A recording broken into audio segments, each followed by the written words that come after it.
Pasensya na pare kung masakit yung atake, pero nabatid ko yung imahe. Kung batingin mo sa nanay mo kasangkapang babae, at ganun lang kadali sa yung bastusin siya sa harap ng marami, kasi lumaki ka rin di siya nakitang pinahalagahan ng lalaki.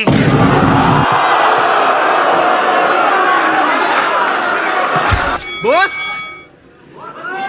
Bossing!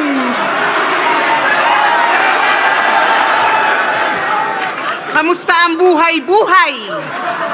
De, binibiro ko lang to. Medyo may resemblance lang si Bonjing, pero unti-unti kong natanto. Ba't ko ba tatawaging bossing, di naman malupitong kaharap ko? Kasi kupal ka ba, boss?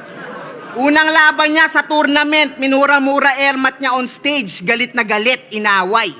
Sunod na laban, ginawa niyang pangsagip, gamit na gamit sa pakay. Ano yan? Pagtapos magrebelde, biglang sa gera, alay? Oh, nasa Mindanao tayo ngayon, ilabas mo na ulit yung MILF mong nanay.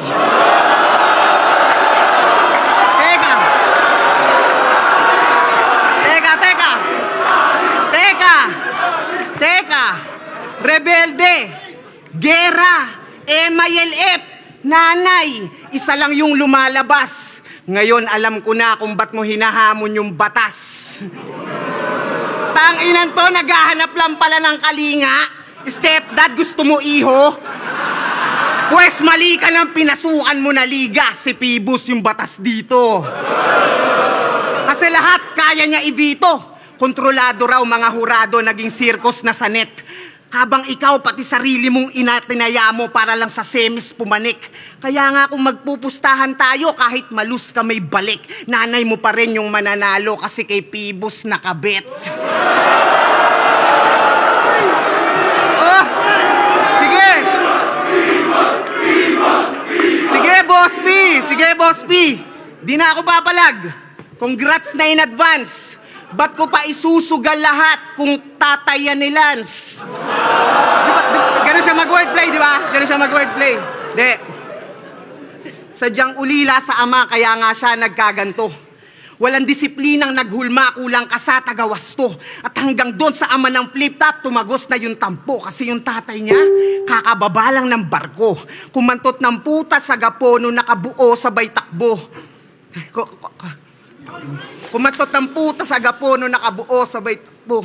Oh, ba't di mo pa napagtanto? Sinadya kong mawala kasi alam kong papahanap mo.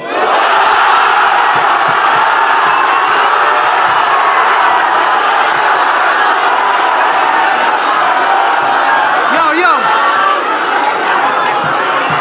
Pero ito,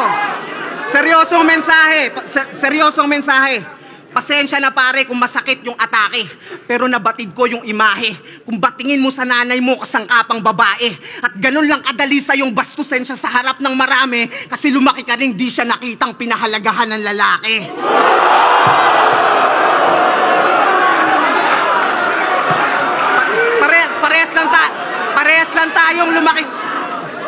Parehas lang tayong lumaking walang tatay. Pero yung moral mo at prinsipyo, patapon, basura. Nasa internet yung video, yung nagluwal kay Iho, pinagmukha niyang puta. Narinig na kung sino-sino, sa bayan nyo pa mismo, sa loob ng kuta. Ikaw nga yung nasa logo ng Chiquito, chichiryang tigpipiso, kasi yung pinatiki mo sa nanay mo, malutong na mura. Pero minahal pa rin ang masa. Minahal pa rin ang masa nung kay Luxuria naghamon. Yung boses gayang-gaya, garalgal at malagong.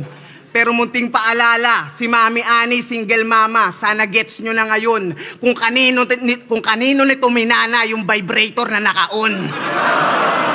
At ang kahiraman niya noon, yung best friend niya na solid, nice pat, magkabila ang dulo, tinotorid.